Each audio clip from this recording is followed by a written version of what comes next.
নমস্কার বন্ধুরা, আজকের ভিডিও দারুণ ইন্টারেস্টিং টপিক নিয়ে। একটা লিকলিকে সাপ যদি গৃহস্থের উঠানে দেখতে পায়, গৃহস্থের পিলে চমকে ওঠে, সে তটস্থ হয়ে লোকজন ডাকতে থাকে। রাত্রিবেলা কিন্তু গ্রাম বাংলার দিকে এখনো কেউ সাপের নাম উচ্চারণ করে না। সাপকে লতা বলে। সাপকে লতায় বলুন আর সাপে বলুন, সাপের তো কান নেই, সাপ কিভাবে বুঝবে যে আমার কি নামে ডাকবে? সাপটির নাম শুনলে গৃহস্থের পিলে চমকে ওঠে, সেই সাপটির নাম হচ্ছে তিতির সাপ। আজকের ভিডিও হচ্ছে সেই তিতির সাপকে নিয়ে।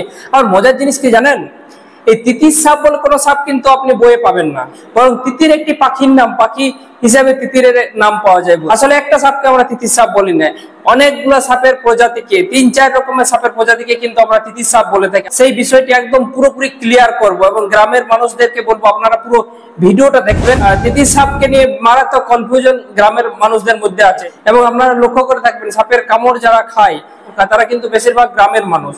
ওয়ার্ল্ড হেলথ অর্গানাইজেশন সাপের কামড়কে নেগলেক্টেড ট্রপিক্যাল ডিজিজ বলে।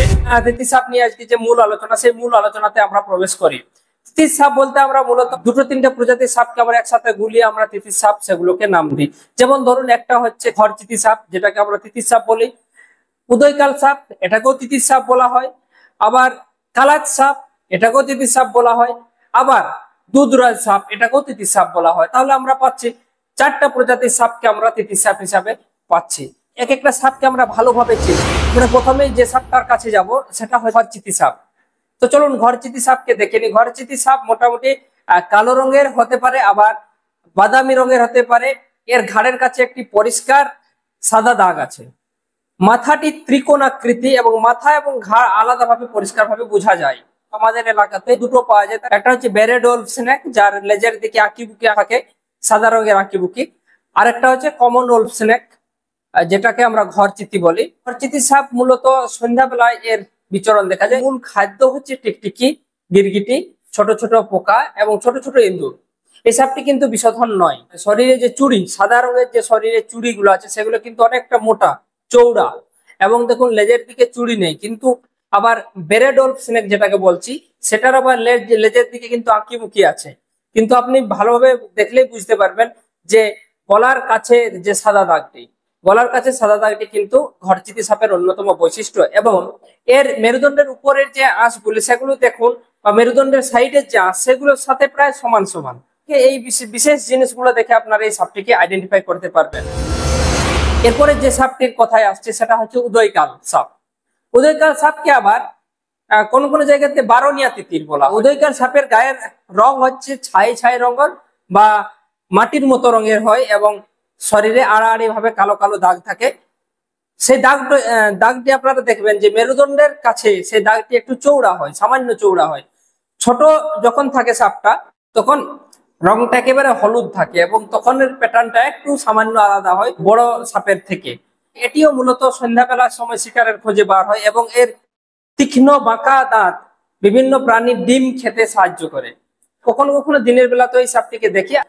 এর মাথার উপরে পরিষ্কার 3টি কালো ভি বা তীরের মতো দাগ দেখতে পাওয়া যায়। এটা দেখলে আপনারা সহজে সাপটিকে চিনতে পারবেন। সাপটি পুরোপুরি নির্বিষ সাপ। মাথার উপরে দাগগুলো ভালোভাবে দেখুন।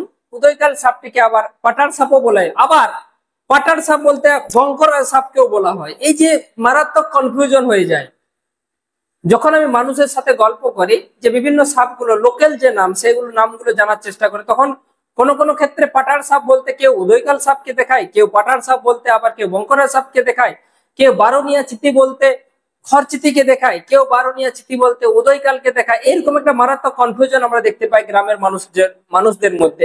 সেই জন্যই আমি যেটা বলছি যে সাপের এই যে ডাকনাম, যে নামে আমরা ডাকি, এই ডাক নামগুলো ভুলে যান। চলুন সাপের একটু ভালো নামে আমরা জানার চেষ্টা করি, তাহলে সাপ সম্পর্কে যে কনফিউশনটা, সেই কনফিউশনটা আমরা দূর করতে পারবো। পরের যে সাপটিতে আসছি সেই সাপটির নাম হচ্ছে দুধরাজ সাপ। এটিকে আবার পাহাড়ি চিতি বলে। সাপের বাসস্থান চেঞ্জ হয়ে যাওয়ার জন্য দুধরাজ সাপ কিন্তু এখন মানুষের মুখোমুখি হচ্ছে, মানুষের বাড়িতেও ঢুকে যাচ্ছে। সাধারণত দুধরাজ সাপটি শিকারের খোঁজে রাত্রে বেরোয়, কিন্তু ইদানিং খাদ্য সম্পর্ক এবং সাপের বাস্তুতন্ত্র বিঘ্নিত হওয়া দুধরাজকে দিনের বেলাতেও দেখা যাচ্ছে।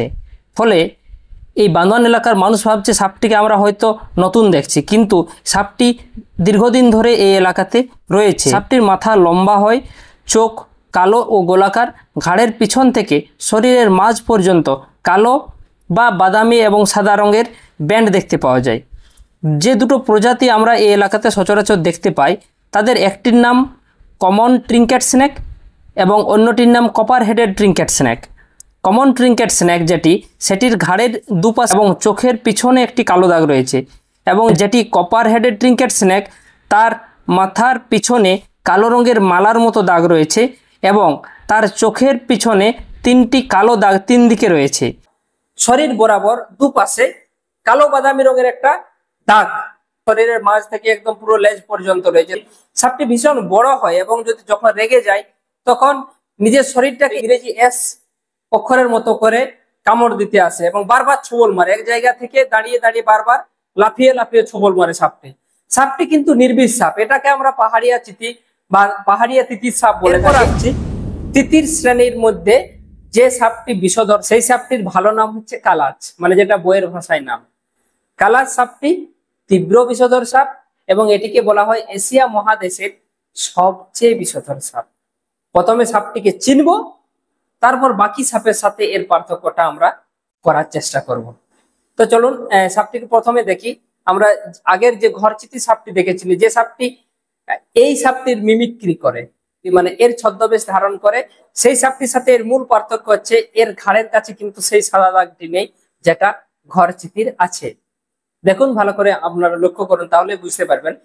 কালাচ হচ্ছে ক্রেট, এই সাপটার ইংরেজি ক্রেট। ঘরচিতির সাপ ইংরেজি হচ্ছে কমন ওলফ স্নেক। ঘাড়ের কাছে কয়েকটা ফোঁটা রয়েছে, সাদা সাদা ফোঁটা রয়েছে। এর ঘাড় আর মাথা আলাদা করে বোঝা যায় না, প্রায় একই রকমের মোটা, কিন্তু ঘরচিতির ঘাড় আর মাথা পরিষ্কার ভাবে বোঝা যায় আলাদা ভাবে। ওইখানে একটা খাঁজের মতো দেখায় শরীরের প্রস্থ বরাবর। আর এভাবে যে সাদা চুড়িগুলো আছে সেগুলো কিন্তু খুব সরু সরু। ঘরচিতির চুড়িগুলো মোটা মোটা এবং কালাচের চুড়িগুলো আপনারা দেখবেন অনেক জায়গাতে জোড়া জোড়া চুড়ি থাকে। লেজের দিকে চুড়িগুলো কিন্তু ঘন, মানে কাছে কাছে, চুড়িগুলো যেন কাছে কাছে কাছে কাছে থাকে। শরীরের মাঝ বরাবর চুড়িগুলো যতটা দূরে থাকে, লেজের দিকে চুড়িগুলো কিন্তু কাছে কাছে থাকে। এবং ঘরচিতির দেখুন লেজের দিকে কোনো চুড়ি নেই। এটাতে দিয়ে পরিষ্কার। কালাচ সাপ অনেক বড় হতে পারে, 4 ফুট, 4.5 ফুট, 5 ফুট পর্যন্ত লম্বা হয়। ঘরচিতি এত লম্বা হয় না, 1.5 ফুট 2 ফুট এরকমই ঘরচিতির সাইজ হয়। কিন্তু বাচ্চা অবস্থায় যদি দেখেন তখন তো পার্থক্য করা মুশকিল, তখন এই যে শরীরের প্যাটার্ন গুলো আমাদেরকে দেখতে হয়। এবং কালাচ যদি বারবার জিভ বার করে তখন দেখবেন কালাচের জিভের রংটা হয় গোলাপি রঙের। এবং সব থেকে আরো ইন্টারেস্টিং যে বিষয়টা, যেটা দিয়ে আরো ভালোভাবে আপনারা পার্থক্য করতে পারবেন কালাচ এবং ঘরচিতির শরীরের সব আঁশ প্রায় একই রকমের। কালাচের ক্ষেত্রে দেখুন মেরুদণ্ড বরাবর যে আঁশগুলি সেগুলো শরীরের অন্যান্য জায়গার আঁশের থেকে একটু বড় সাইজের হয় এবং সেটা 6টি কোণ থাকে, ষড়ভুজাকৃতি, হ্যাক্সাগোনাল। এই 6টি কোণ বিশিষ্ট বড় বড় সাইজের আঁশ এর মেরুদণ্ড বরাবর থাকে।